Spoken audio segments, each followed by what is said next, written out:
আমি সমবায়ও এই রুরাল ডেভেলপমেন্টেরই একটি অংশ। তার বর্তমান অবস্থা ভয়াবহ। তোফায়েল সাহেব বলছিলেন যে এদের ব্যাংক নেই, সমবায়ীদের ব্যাংক নেই।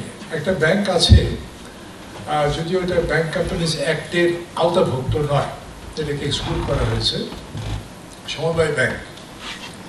তো সেই সমবায় ব্যাংকের অবস্থা হচ্ছে 12,000 ভরি সোনা খোঁজ পাওয়া যাচ্ছে না। এই হচ্ছে সমবায় ব্যাংকের অবস্থা। সমবায় ব্যাংকের সম্পত্তি আছে, সেই সম্পত্তি বেদখল হয়ে আছে। তো তাহলে এটা হচ্ছে সমবায়ের একটা চিত্র।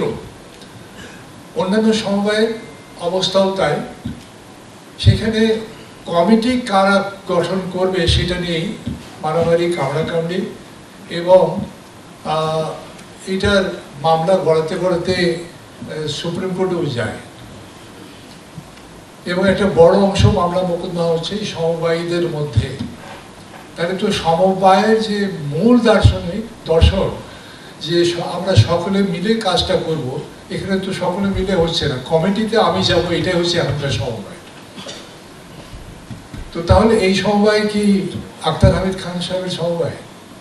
বা আপনারা যে সমবায় নিয়ে গবেষণা করছেন, যে সমবায়ের মাধ্যমে আপনারা গ্রামের মানুষের যে অর্থনৈতিক অবস্থার পরিবর্তন আনবেন, সেই সমবায়? উত্তর হচ্ছে না।